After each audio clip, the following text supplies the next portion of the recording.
नमस्कार। देश काल में आपका स्वागत है। मैं हूं मुकेश कुमार। दोस्तों, आम तौर पर यह माना जाता है कि अमेरिकी राजनीति पर यहूदी लॉबी का कब्जा है, नियंत्रण है। चाहे वो रिपब्लिकन पार्टी हो, चाहे डेमोक्रेटिक पार्टी हो, दोनों ही पार्टियों पर उसका ज़बरदस्त प्रभाव है।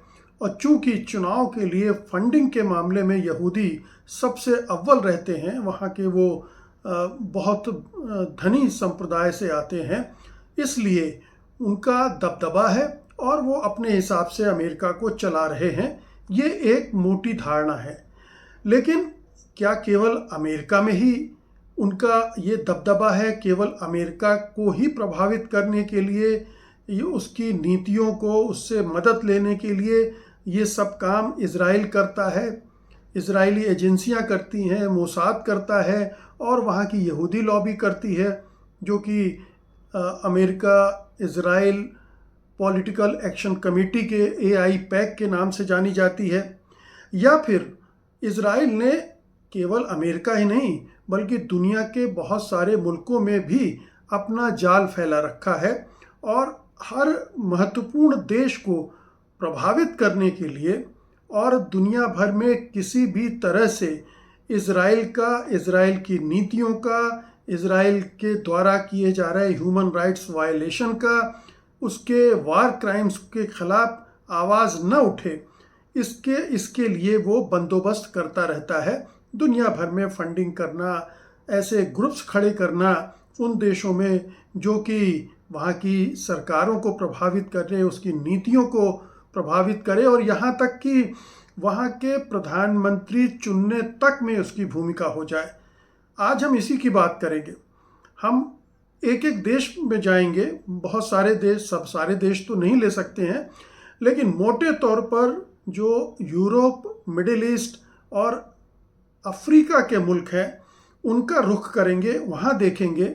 भारत के बारे में हमें आइडिया नहीं है कि भारत में यहूदी लॉबी की, इजराइल की, मोसाद की घुसपैठ अब कब कहाँ तक हो चुकी है। मोदी राज में तो ख़ास तौर पर इसकी आशंकाएं बढ़ जाती हैं। पहले तो बहुत सारे फिल्टर थे, इजराइल से संबंध ज़रूर बेहतर किए गए थे, लेकिन इजराइल को घुसने नहीं दिया जा रहा था। लेकिन 2014 के बाद से इजराइल घुसा है, उसने पेगासस दिया है और जाने कौन कौन से हथियार, कौन कौन से सर्विलांस के इक्विपमेंट भारत सरकार को, मोदी सरकार को दिए होंगे और उनका वो किस तरह से उपयोग और दुरुपयोग कर रही होगी, ये हमें पता नहीं है। और मोसाद का RSS, BJP से किस तरह का संबंध बन चुका है, मोदी सरकार से किस तरह का संबंध बन चुका है, भारत की राजनीति को नियंत्रित करने के लिए वो क्या क्या कर रहा है, इसके बारे में कोई ठोस जानकारी नहीं है, इसलिए उसके बारे में हम बात नहीं करेंगे। लेकिन जो बाकी दुनिया में हो रहा है उससे हम थोड़ा बहुत अंदाज़ा तो लगा ही सकते हैं। तो आइए हम शुरू करते हैं ब्रिटेन से। अभी ब्रिटेन में आपको याद ही है कि वहाँ के प्रधानमंत्री कीर स्टारमर को इस्तीफ़ा देना पड़ा था। ये तो एक बात हुई, इस्तीफ़ा देना पड़ा, पार्टी के अंदर एक तरह से असंतोष हुआ और जिसकी वजह से उन्हें पद छोड़ना पड़ा। लेकिन बात दिलचस्प ये है कि कीर स्टारमर जो प्रधानमंत्री बने थे वो केवल इसलिए नहीं बने थे कि उन्हें लेबर पार्टी ने चुना था, बल्कि लेबर पार्टी में जो ग्रुप है, एक ग्रुप है लेबर टुगेदर, जो एक तरह का थिंक टैंक है, लेकिन उसमें असली में यहूदी लॉबी का दबदबा है और उसने ये पूरा खेल रचा था। और ये खेल अचानक नहीं रचा गया, 2015-16 से ये शुरू हो गया था, जब जेरेमी कॉर्बिन, जो कि लेफ्ट विंग के माने जाते हैं और इजराइल की जो पॉलिसीज़ हैं उसकी मुखालफत करते रहे हैं, तो उनको हटाने की गुप्त परियोजना के साथ ये लेबर टुगेदर का सिलसिला शुरू हुआ था। और 2015 में कॉर्बिन चुने गए थे पार्टी के अध्यक्ष और पार्टी की यूनिटी के लिए। लेकिन उसी के बाद काम खेल शुरू कर दिया यहूदी लॉबी ने। मॉर्गन मैक्स्वीनी एक बहुत ही रिएक्शनरी राइट विंग के लीडर हैं जो कि इसके मैनेजिंग डायरेक्टर बने, और उन्होंने 2 स्टेप का प्लान बनाया। उसका पहला स्टेप ये था कि कोर्बिन को कमज़ोर करो और जो उनके समर्थक हैं उनको हटाकर स्टारमर जैसे एक कठपुतली नेता को आगे लाओ, और इसके लिए उन्हें इजराइल से अनडिक्लेयर्ड गैर कानूनी तौर पर 80,000 पाउंड 2017 से 2020 तक मिले। सर ट्रेवर चिन जो कि प्रो इजरायली लॉबिस्ट हैं, और वो लेबर फ्रेंड्स ऑफ इजराइल से जुड़े हुए हैं, उन्हें इजराइल ने सम्मान में मेडल भी दिया और लेबर टुगेदर और उनको लाखों पाउंड दिए और स्टारमर को भी दिए। ये सब इनके स्टारमर को खड़ा करने के लिए किया गया, और अब ये माना जा रहा है कि जो नया प्रधानमंत्री बनेगा दरअसल वो भी इसी ग्रुप के जरिए बनेगा। वो कोई स्वतंत्र लेबर का नेता नहीं होगा, लेबर पार्टी का, और इसलिए ये खतरा बना हुआ है। कुछ जो सबूत आए हैं उनके बारे में बात कर लें। जो होम सेक्रेटरी मतलब गृह मंत्री रही हैं शबाना महमूद, वो भी लेबर टुगेदर प्रोजेक्ट की एक गाइडिंग जो टीम थी एमपीज़ की उसमें थी। एमपी डेविड टेलर जो थे, उन्होंने सबसे ज़्यादा उन लोगों पर बैन लगाने का मामला मांग की जो ब्रिटेन में आना चाहते थे। दरअसल ये विवाद उसी समय शुरू हुआ था जब 2 लोगों को ब्रिटेन में आने से रोक दिया गया था। ये हसन पाइकर और सेंक उग्यूर थे। ये लेखक हैं और ये विरोधी हैं इजराइल के पॉलिसीज़ के, और इनको स्पीकर के तौर पर ब्रिटेन बुलाया गया था, लेकिन उन्हें आने नहीं दिया गया, उनको रोक दिया गया। तो ये सारी चीज़ें आप देख सकते हैं कि ब्रिटेन की पॉलिटिक्स को इजराइल किस तरह से कंट्रोल कर रहा है। अगर ब्रिटेन में भी एप्स्टीन जैसा कुछ मामला चल रहा हो तो कोई आश्चर्य नहीं होगा। हम जानते ही हैं कि ब्रिटेन के जो प्रिंस चार्ल्स हैं उनके भाई एप्स्टीन फाइल्स में पकड़े गए हैं। तो मोसाद ने तो ब्रिटेन में भी अपना जाल फैला रखा है और वहाँ भी ये खेल चल रहा होगा। कभी अगर इससे भंडाफोड़ हुआ तब हमें समझ में आएगा कि मामला असल में क्या है। अब हम आते हैं एक एक करके उन देशों पे जहाँ पर ये काम चल रहा है। अमेरिका के बारे में आप सब जानते हैं कि वहाँ पर कई तरह के ग्रुप हैं और वो इजराइल के लिए काम करते हैं।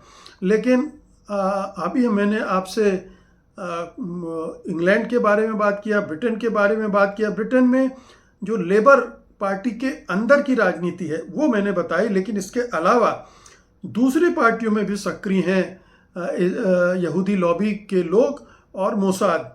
जैसे conservative friends of Israel CFI नाम की संस्था है, लेबर फ्रेंड्स ऑफ इजराइल, ये संसद सदस्यों को इजराइल की यात्रा करवाते हैं और अपनी पॉलिसी के पक्ष में तैयार करते हैं। इसी तरह से board of deputies of British Jews और ज्यूस लीडरशिप काउंसिल, ये ग्रुप हैं जो ब्रिटेन की पॉलिसी को इन्फ्लुएंस करने की कोशिश करते हैं और यहूदी समुदाय का मुख्य प्रतिनिधित्व भी करते हैं। एक और संगठन है Britain Israel communications and research centre.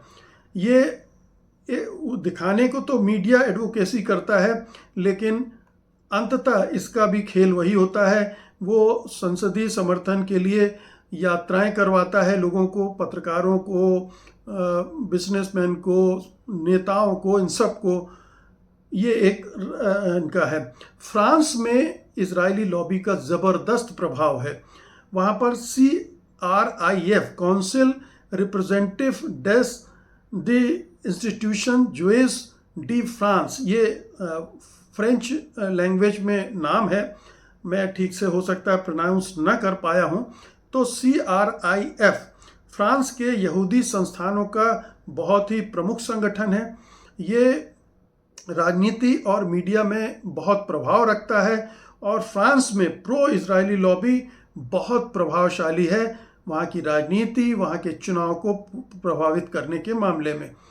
Canada, centre for Israel and Jewish affairs CIJA Canada के यहूदी समुदाय के लिए एडवोकेसी करती है और कहने को वो कनाडा इजराइल के संबंधों को बेहतर बनाने की कोशिश करती, लेकिन उसका मुख्य काम है कि कनाडा की जो पॉलिसीज़ हैं कैसे उसको प्रो इजराइल बनाया जाए, इजराइल की आलोचना ना हो, इजराइल की नीतियों पर कनाडा का कोई असर ना हो, ये एक सिलसिला वहाँ चलता रहता है।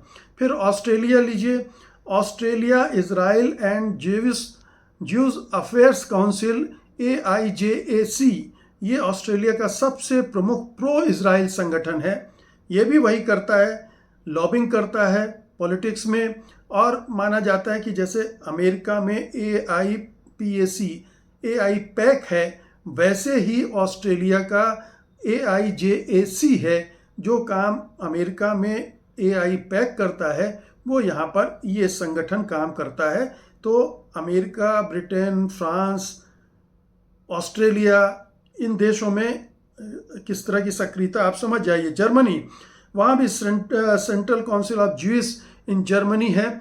जर्मनी के यहूदी समुदाय को अपने साथ रखकर और वो वहाँ पर माहौल बनाता है कि इजराइल की कोई आलोचना न करे, सरकार की नीतियों पर असर डालता है। यूरोपियन यूनियन, जो कि 28 या 29 यूरोपीय देशों का समूह है, उसमें भी इसकी घुसपैठ है। यूरोपीय संसद में प्रो इजराइल प्रभाव ज़बरदस्त तरीके से रहता है, ये तो दुनिया जानती है। कई यूरोपीय देशों जैसे नीदरलैंड आदि में भी छोटे छोटे फ्रेंड्स ग्रुप्स हैं और ज्यूइश कम्युनिटी ऑर्गेनाइजेशंस हैं, जो ये संगठन तमाम तरह से उन देशों की राजनीति को प्रभावित करते हैं, उनकी पॉलिसीज़ के निर्माण में अपना रोल अदा करते हैं। यूक्रेन के राष्ट्रपति आप जानते हैं कि जेलेंस्की हैं, व्लादिमीर जेलेंस्की। वो खुद यहूदी हैं और वो भी प्रो इजराइल तो हैं ही, इजराइल के हर करतूत का समर्थन करते हैं। बेन्यामिन नेतन्याहू भी उनका उसी तरह से समर्थन करते हैं। दोनों एक दूसरे को युद्ध में मदद भी करते हैं। तो ये भी माना जाता है कि यूक्रेन में जो जेलेंस्की है वो यहूदी लॉबी से प्रभावित है, खुद तो यहूदी हैं ही और इजराइल की प्रभाव में है। और हालांकि इजराइल थोड़ा सावधान रहता है क्योंकि रूस नाराज़ ना हो जाए। रूस में यहूदियों की बड़ी तादाद है, लेकिन रूस में वो घुसपैठ नहीं कर पा रहा है क्योंकि रूस इस मामले में बहुत सावधान है। बहरहाल, तो यूक्रेन भी उन देशों में आ जाता है। अब थोड़ा सा देखते हैं मोसाद का जाल कैसे बिछा हुआ है। मोसाद, जैसा आप जानते हैं, इजराइल की खुफिया एजेंसी है और वो पूरे दुनिया भर में अपना नेटवर्क रखती है, कई तरह के ऑपरेशन करती है जिसमें ज़्यादातर टारगेट किलिंग वाली होती हैं। हत्या करने में उसकी महारत है और वो लगातार ये काम करती रहती है। अर्जेंटीना में 1960 में उसने एक बड़ा ऑपरेशन किया था, जो कि नाजी युद्ध के अपराधी था एडोल्फ एचमैन। उसको अपहरण करके इजराइल ले आया था और ये तो खैर उसकी तारीफ में बताया जाता कि किस तरह से उसने ये काम किया अर्जेंटीना से। हालांकि ये अंतर्राष्ट्रीय नियम कानूनों का सरासर उल्लंघन था, लेकिन ये मोसाद का काम करने का तरीका है। इसको समझिए, क्योंकि ये समझना इसलिए भी ज़रूरी कि ये कभी भी कहीं भी कर सकता है तो भारत में भी कर सकता है। सीरिया में भी इसने अपना जाल फैला रखा है और देशों में देखें, अगर हत्याओं के टारगेट किलिंग के मामले में देखें तो बहुत सारी जो PLO फिलिस्तीनी लिबरेशन ऑर्गेनाइजेशन था उसके नेताओं को टारगेट किया था, उनकी हत्याएं की थी। इटली में वाइल ज्वेटर की हत्या 1972 में मोसाद ने की थी। फ्रांस में महमूद हमशारी, बासिल अल कुबैसी आदि की हत्याएं इसने की। ग्रीस साइप्रस में कई एसेसिनेशन किए। नॉर्वे में अहमद बौलिक की हत्या की। मोसाद एजेंट्स इसमें गिरफ्तार भी हुआ। बड़ा अंतर्राष्ट्रीय घोटाला और एक्सपोजर हुआ और फिर वहाँ पर मोसाद का ऑपरेशन रुका। युगांडा में 1976 में एंटीबे होस्टेज रेस्क्यू के लिए उसकी भूमिका रही। सूडान में उसने काम किया, कवर ऑपरेशन किए बहुत सारे। फिर जॉर्डन में हमास के लीडर खालिद माशल को जहर देने का असफल प्रयास किया। एजेंट्स पकड़े भी गए और एक बड़ा डिप्लोमेटिक क्राइसिस खड़ा हुआ। इजराइल को आखिरकार इस मामले में पीछे हटना पड़ा। संयुक्त अरब अमीरात, दुबई, यूएई, इन सब देशों में इजराइल की घुसपैठ है, यहूदी लॉबी की घुसपैठ है, मोसाद की घुसपैठ है और इन देशों में घुसकर उसने हमास के कमांडर महमूद अल मबहूग की 2010 में हत्या की थी। सीसीटीवी का फुटेज है। यूरोपीय ऑस्ट्रेलियाई फेक पासपोर्ट का इस्तेमाल किया गया था। पुलिस ने मोसाद पर आरोप लगाया था। कई देशों ने राजनीतिक को इसकी वजह से निष्कासित भी कर दिया था, इजरायली डिप्लोमेट्स को। तो ये सबसे बड़ा हाल का एक्सपोजर था। ईरान में तो आप जानते हैं कि लगातार हत्याएं की हैं।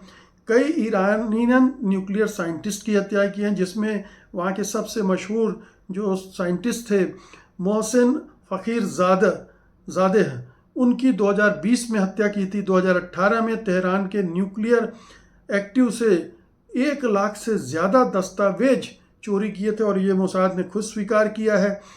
मलेशिया में 2018 में हमास ने एक इंजीनियर फादी अल बत्स की हत्या की थी। अन्य देशों में भी बहुत सारे एक्सपोजर हुए हैं। लेबनान में, ट्यूनीशिया में, यूके, जर्मनी, स्विट्ज़रलैंड, बेल्जियम, इन सब देशों में मोसाद के फुटप्रिंट मिले हैं। मोसाद की एक्टिविटीज़ पकड़ी गई हैं, उसने हत्याएं की हैं और ये एक्सपोज हो गया है। तो ये पूरी दुनिया जानती है कि मोसाद दुनिया भर में किस तरह से काम कर रही है। तो कुल मिलाकर ये सारी एक्टिविटीज़ बताने का मतलब ये है कि जब इतने बड़े बड़े मुल्कों में यहूदी लॉबी काम कर रही है, मोसाद काम कर रहा है, तो क्या भारत सुरक्षित है? क्या भारत सरकार, मोदी सरकार सावधान है या फिर वो उनको फैसिलिटेट कर रही है क्योंकि आइडियोलॉजिकली वो उनके करीब हैं, उनका इस्तेमाल करना चाहती है, वो उनकी टेक्नोलॉजी का इस्तेमाल विपक्षी दलों को, विरोधियों को निपटाने के लिए करना चाहती है? अगर ये सब है तो भविष्य में हमें बहुत ही खतरनाक परिणाम देखने को मिल सकते हैं। हो सकता है विपक्ष के नेताओं की हत्याएं भी हो जाएं। ये सब मोसाद करने में माहिर है और उसकी सेवाएं कोई भी ले सकता है। बहुत बहुत शुक्रिया आपका। धन्यवाद। नमस्कार।